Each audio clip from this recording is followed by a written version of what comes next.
The morning I graduated from Wharton at 27, I kept looking at three empty seats that were supposed to have my family in them.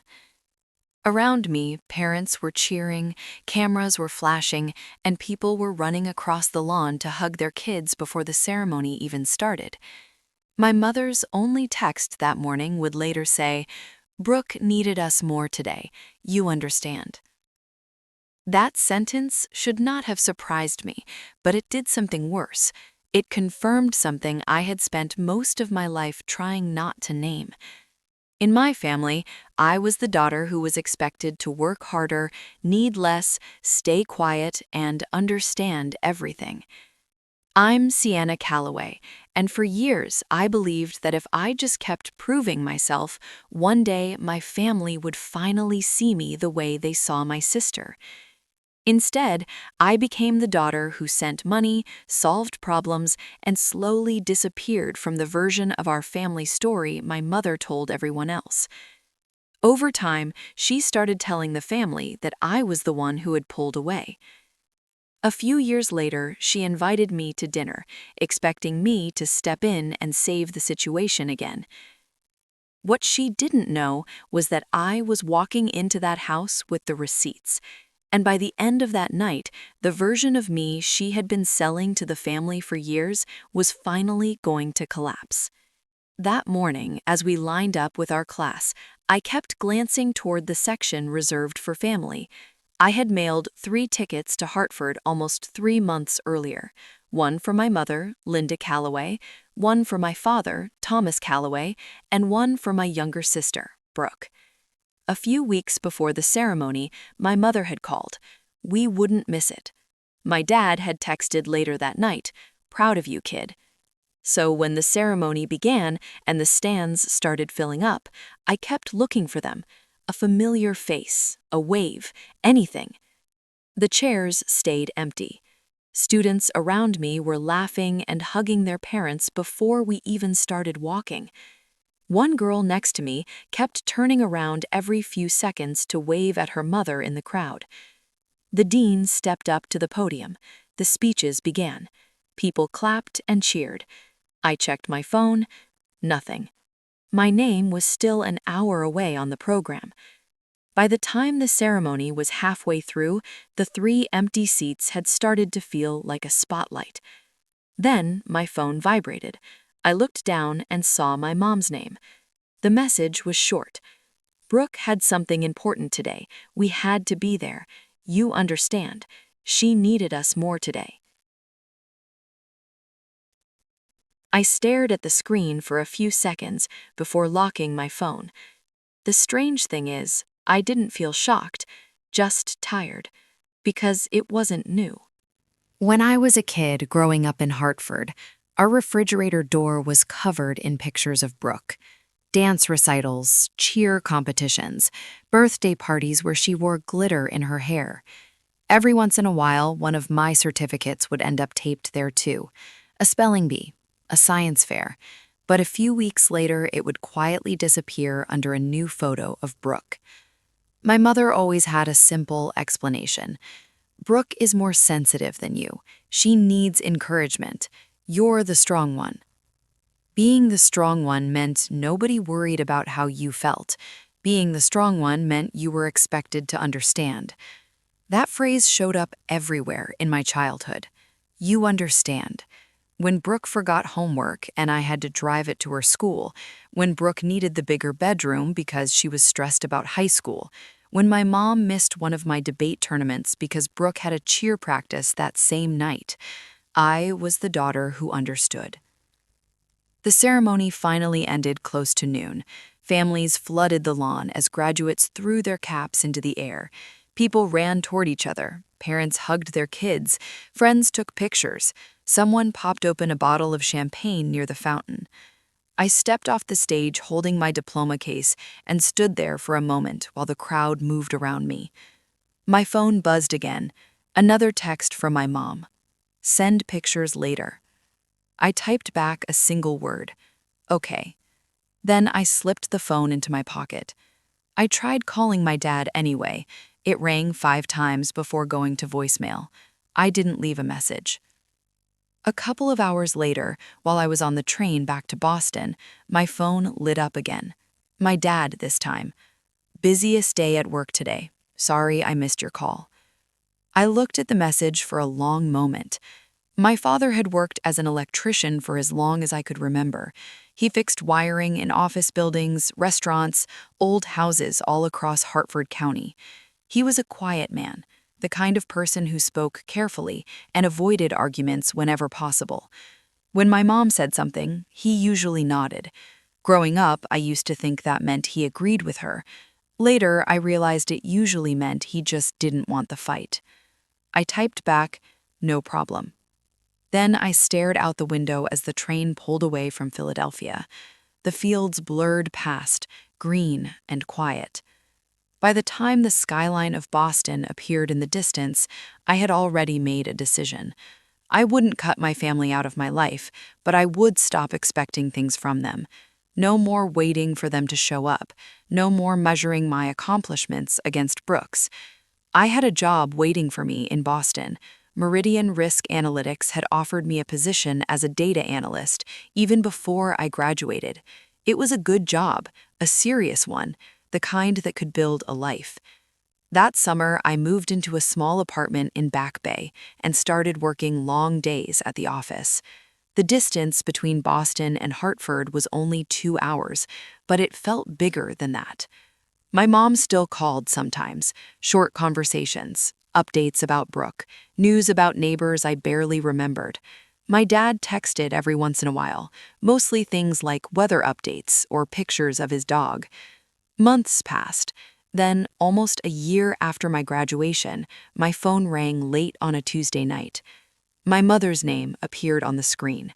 I remember looking at it for a few seconds before answering.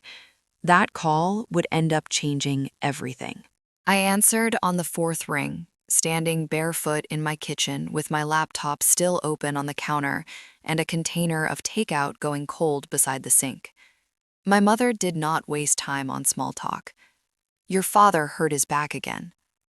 I straightened without meaning to. "What happened?"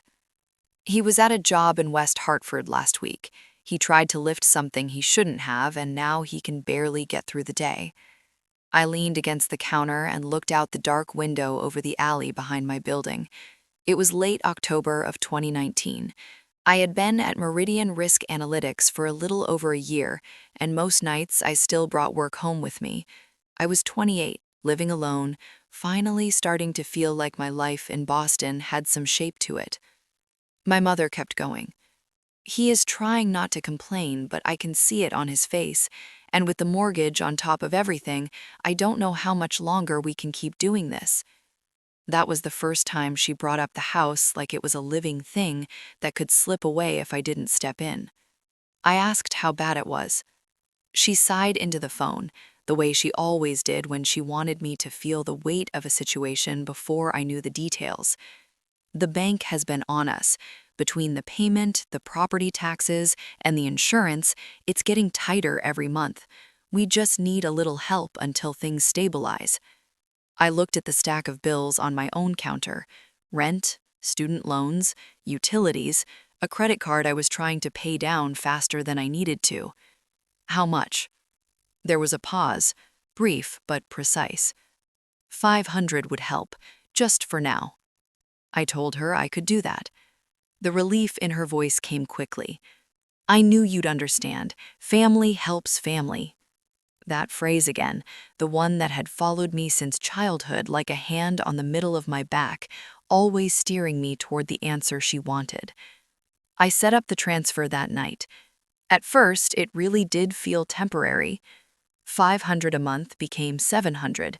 Then one month she called and said the homeowner's insurance premium had gone up unexpectedly. Another time it was property taxes, then a leak in the roof over the back bedroom, then a furnace issue during a cold snap. Every reason sounded ordinary on its own, adult, boring, believable. And every time I hesitated, she would circle back to my father. "He is doing what he can. He won't say it, but he's worried.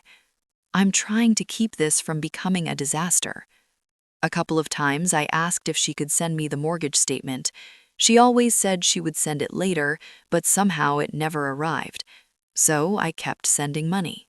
Sometimes it was a few $100s.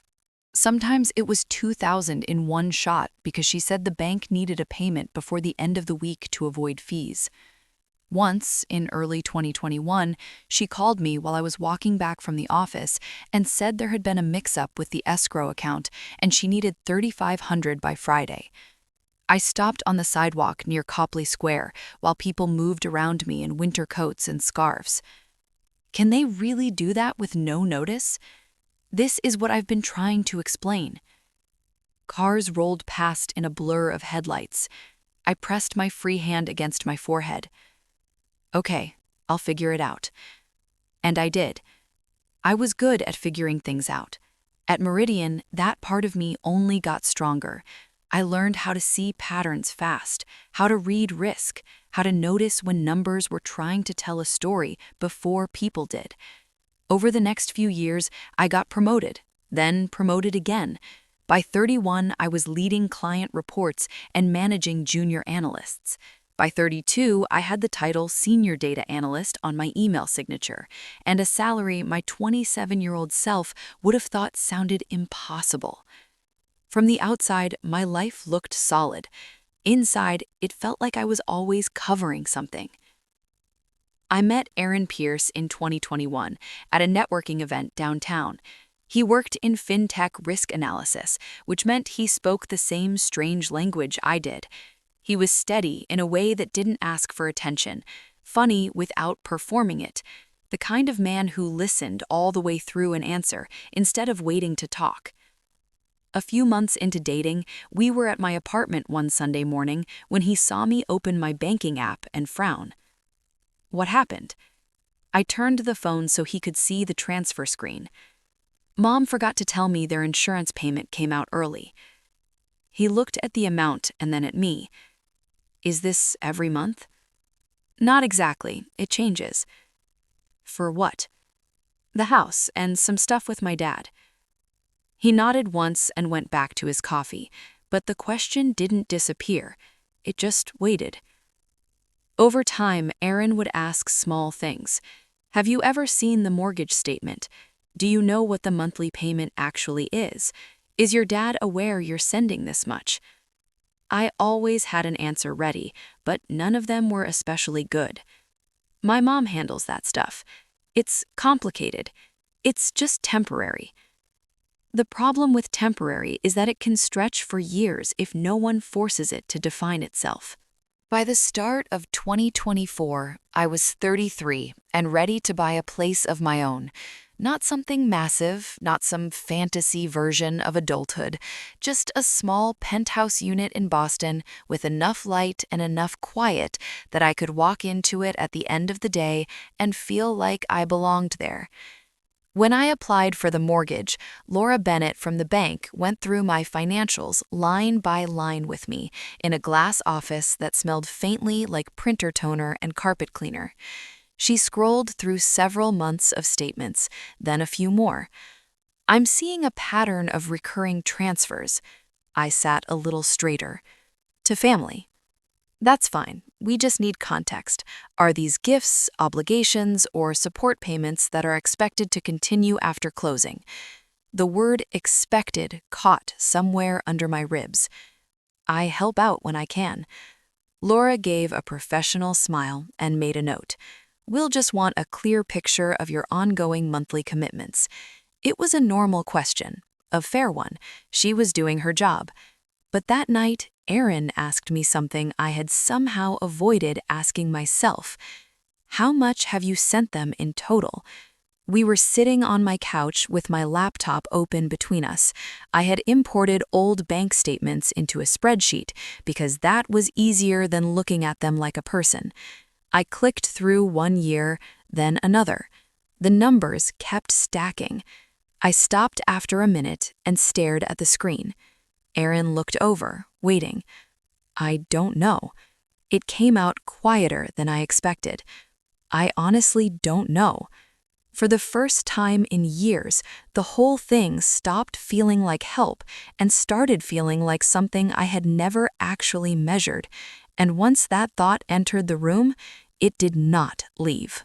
I could not stop looking at the spreadsheet after Aaron left that night. The numbers sat there in neat rows, stripped of emotion, which somehow made them worse. Date, amount, destination. I had built reports for a living since my 20s. I knew how patterns worked. I knew what it meant when something repeated often enough that it stopped being an exception and became a system. The transfers to my mother had become a system. The next evening, Aaron came over with takeout and found me in the same spot on the couch, still wearing my work clothes, my laptop open, bank statements scattered across the coffee table. He set the food down and looked at the screen. "You've been doing this all day?" "Only after work." "That's not better." I gave a tired laugh that didn't sound like one. I keep thinking if I sort it differently, it'll make more sense. Aaron sat beside me and picked up one of the printed statements. "How long have your parents been in that house?" "Since I was a kid. They bought it when I was in elementary school." He nodded once, thinking. "Then let's stop guessing." He pulled his laptop onto his knees and started searching the public property records for Hartford County.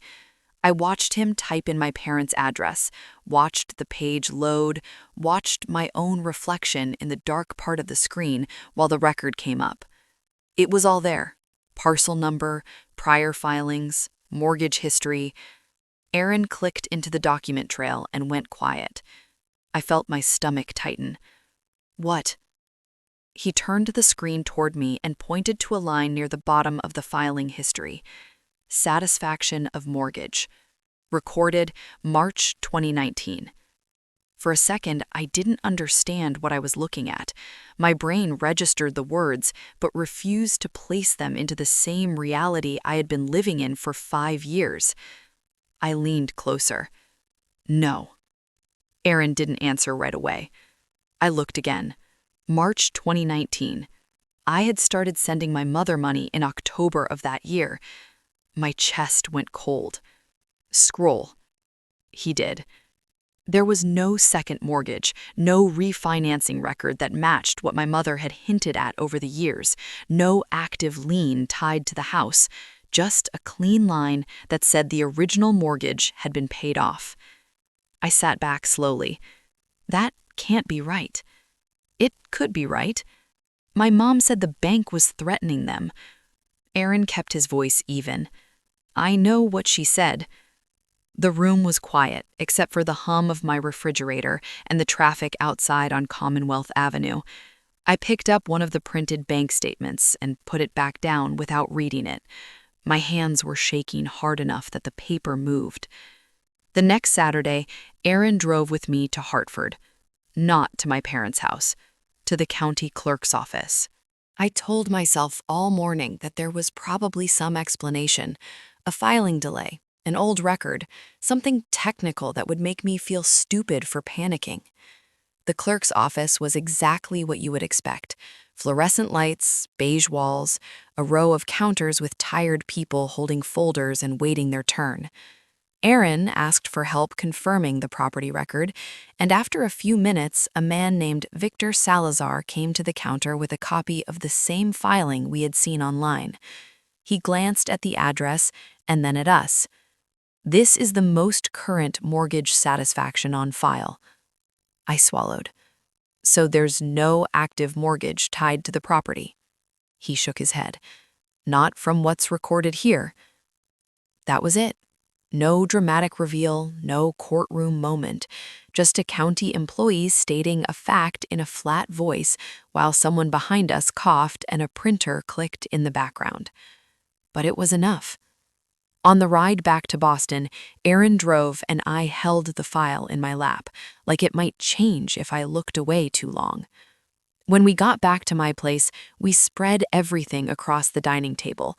My bank statements, the property record, transfer confirmations buried in old email folders, notes from calls I had scribbled on scraps of paper without realizing I would ever need them again.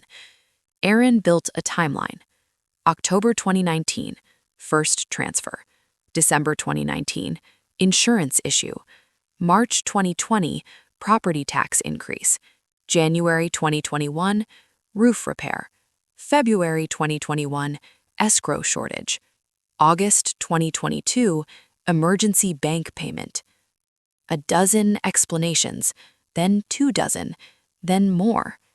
By the time we totaled the transfers, the number on the bottom of the spreadsheet was $146,000. I stared at it for a long time. That was not helping with groceries. That was not filling a temporary gap.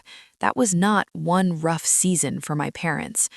That was years of my life. Aaron sat across from me, elbows on his knees, watching me carefully. "What does your family think happened between you and your parents?" I looked up. "What do you mean? What story have they been hearing all this time?" I almost told him there wasn't a story. Then I thought about Thanksgiving calls I had stopped being invited to.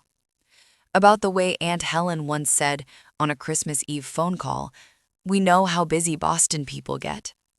About Martin asking me at a funeral in 2022 if I ever came home anymore, or if I had gone full city girl on all of them. At the time, I had laughed it off.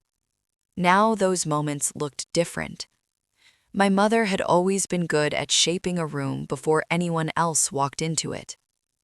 I pulled out my phone and scrolled through old messages from relatives. They weren't hostile.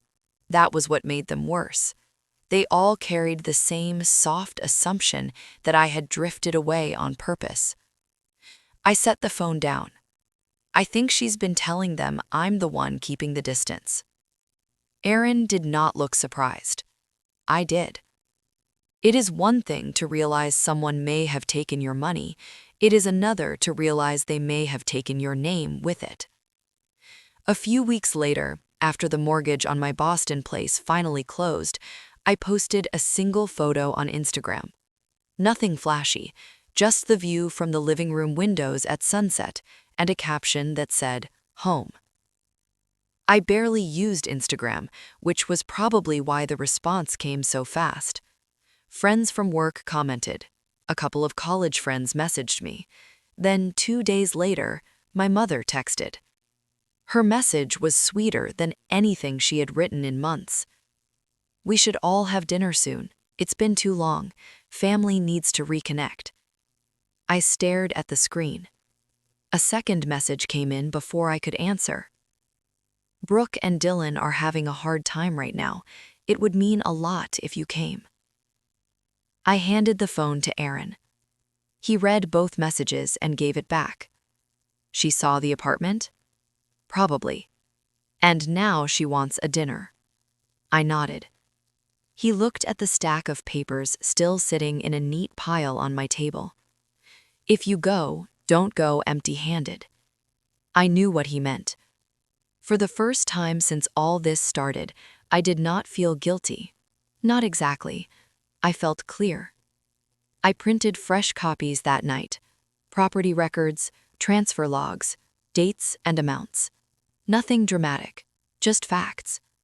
When my mother texted again asking if Saturday worked, I answered yes. Not because I wanted a fight, and not because I thought she would suddenly tell the truth if I asked the right question in the right tone. I said yes because I was done walking into rooms she had prepared for me without knowing what had already been said. By Saturday morning, the folder was in my bag by the front door. And I was ready to hear what the room sounded like when my mother no longer controlled all of it. The house in Hartford looked exactly the same as it had when I left for college more than a decade earlier. Same white siding, same maple tree leaning over the driveway, same porch light that always flickered for a second before turning fully on. I parked at the curb and sat in the car for a moment, with the folder resting on the passenger seat beside me. Inside were copies of everything: the property record, the transfer log, bank statements going back years. Nothing dramatic, just paper. Aaron had offered to come with me, but I told him this part needed to be mine. When I stepped onto the porch and knocked, I could already hear voices inside, more than I expected. My mother opened the door with a wide smile. "Sienna, look at you." She hugged me quickly and stepped aside. The smell of roasted chicken and garlic filled the hallway. Then I saw the dining room. My father was already seated at the table. Across from him sat Martin Calloway and his wife, Helen. Rachel Kim, a longtime family friend, was there too, leaning against the counter with a glass of iced tea in her hand. My sister Brooke stood near the stove, talking quietly with her husband Dylan. I stopped in the doorway. This was not a casual family dinner. My mother moved behind me and placed a hand on my back. "We thought it would be nice to have everyone together." Martin lifted a hand in greeting. "Boston finally released you?" I gave a small smile and stepped inside. Dinner started normally enough. Plates passed around the table, small talk about work, weather, traffic on I-91, the kind of conversation that floats on the surface because everyone can feel something heavier waiting underneath. My mother was the one who lowered it. She set her fork down and looked at me across the table. "Sienna has been doing very well in Boston." Martin nodded. "Your mother tells us you bought a place." "A small one." Helen leaned forward. "That's wonderful." My mother smiled in a way that felt rehearsed. "She works very hard." Then she turned slightly toward Brooke. "Which is why I thought tonight would be a good time for us to talk as a family." The room went quiet. Brooke looked uncomfortable immediately. "What do you mean?" My mother folded her hands together. "Dylan has had a difficult year." Dylan stared at the table. "There was an incident earlier this year." Martin glanced at him. "The DUI." Dylan nodded once without looking up. Rachel shifted slightly against the counter. My mother continued. "Legal fees add up quickly, and with everything else going on, they've been under a lot of stress." Her eyes moved back to me. "You've always been the responsible one." I felt something inside my chest settle into place. "Sienna has the stability right now." Helen looked between us. "What are you asking?" My mother answered before anyone else could. "Just a little help, enough to get them through the legal expenses." Martin leaned back in his chair. "That seems reasonable." Brooke looked from my mother to me. "You don't have to." But she did not sound like she meant it. She sounded like someone who had spent years assuming I usually would. My mother turned fully toward me. "Family supports each other." The same sentence again. I let the silence stretch for a few seconds. Then I reached down beside my chair and placed the folder on the table. The sound of paper sliding against wood was louder than I expected. "What's that?" My side of the conversation. I opened the folder and took out the first document. Property records. I slid them across the table toward Martin. He adjusted his glasses and leaned forward to read. My mother frowned slightly. "Sienna, what is this?" "The mortgage record for this house." Martin scanned the page slowly. The room stayed quiet. After a few seconds, he looked up. "This says the mortgage was satisfied in March 2019. I nodded. "That's correct." My mother laughed lightly. "There must be some mistake." Martin turned the page over and looked again. "This is a county filing." Helen leaned over his shoulder. "So the house is paid off?" No one spoke for a moment. My mother's voice came sharper. "This is obviously some kind of accounting mix-up." I reached back into the folder and pulled out the next stack. Bank statements, transfer confirmations. I spread them across the table between the plates and glasses. Aaron had organized everything by date. October 2019, January 2020, February 2021. Dozens of entries. Martin picked up the top sheet. Rachel stepped closer from the counter. "What are those?" "My transfers." My mother's expression hardened. "Sienna, this isn't necessary." I kept my voice calm. Over the past several years, I've sent money to help with the mortgage. Helen looked down at the numbers. There's a lot here. Martin did the math in his head. This adds up to more than $100,000. Rachel looked at my mother. Linda. My mother opened her mouth. It's not like that. Before she could continue, a chair scraped against the floor. My father stood up. Everyone turned toward him. His eyes moved toward me. I went to your graduation. For a second, I thought I had misheard. What? Philadelphia, 2018. The room went still. I drove down that morning. My father rubbed a hand over the back of his neck. Your mom told me you had plans with friends afterward, that you didn't want family hanging around. I felt my stomach drop. So I stayed in the back for a while and then left. My mother's chair creaked as she shifted. Tom. But he kept looking at me. I thought you wanted the day to yourself. Across the table, Brooke slowly turned toward our mother. Is that true? My mother's voice rose slightly. You're all misunderstanding. Dylan finally looked up. Wait. He looked at Brooke.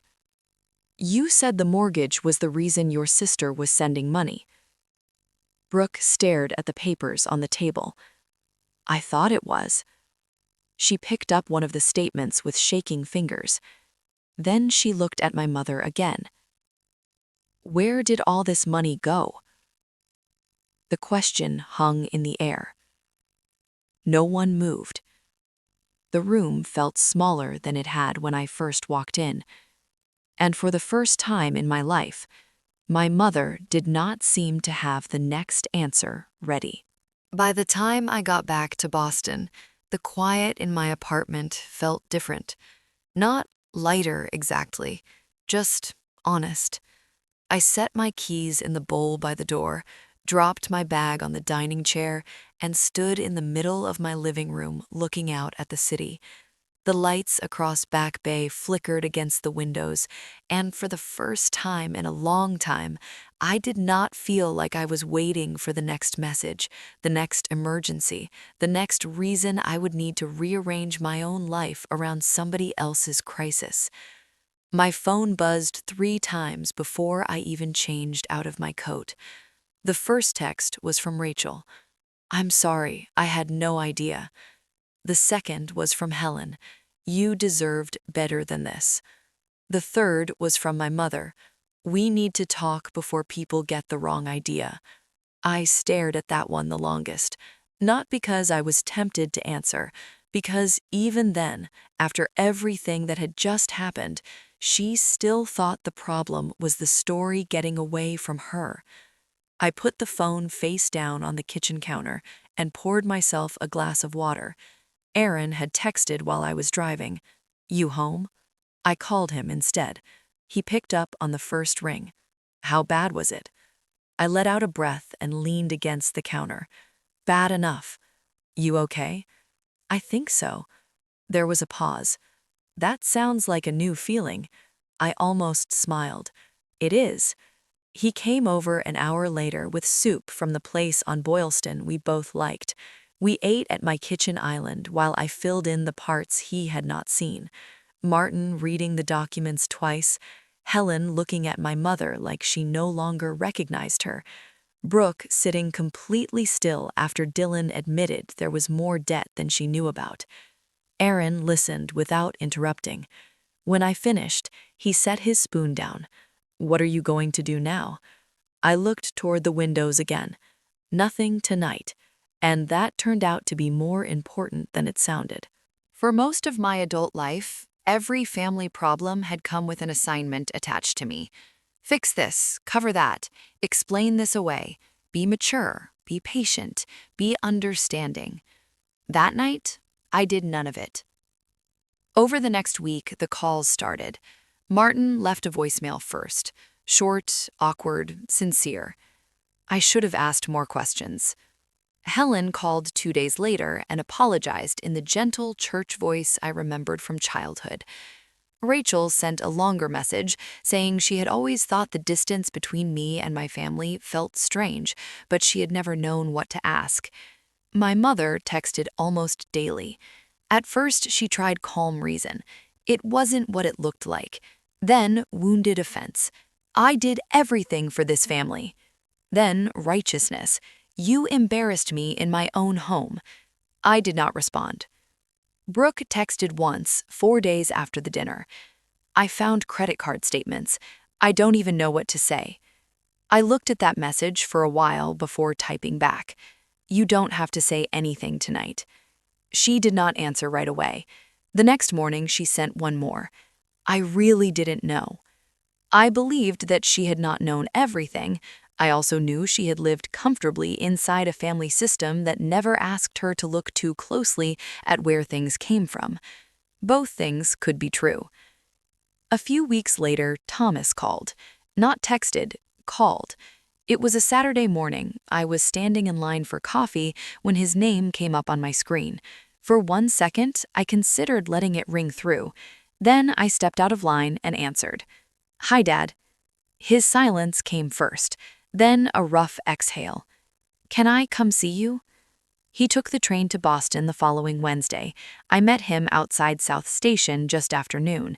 He looked smaller than I remembered, bundled in an old brown coat with his hands shoved into the pockets. We walked to a diner a few blocks away and sat in a booth by the window. For a while, he just held his coffee cup and stared at it. Then he finally looked at me. I should have asked questions years ago. I said nothing. I kept telling myself your mother handled the money, that she knew what she was doing, that if there was a problem, I'd hear about it. He rubbed his thumb along the rim of the cup. That was easier than admitting I didn't want to know. The honesty in that hurt more than an excuse would have. I needed you to know me well enough to ask anyway. He nodded slowly. I know. Outside, people moved past the window with shopping bags and winter coats. Normal city life, a Wednesday afternoon with no idea what was being repaired in that little booth. I did go to your graduation. I know. I sat there and believed something about you that I should have known wasn't true. His voice broke slightly on the last word. I let the silence stay between us for a moment. Then I said the only true thing I had. I'm not ready to pretend none of this happened. I'm not asking you to. And to his credit, he didn't. When we left the diner, he hugged me once on the sidewalk, quick and uncertain, like he was grateful I had not turned away completely. Back in Hartford, things continued to shift. Brooke separated from Dylan before the spring.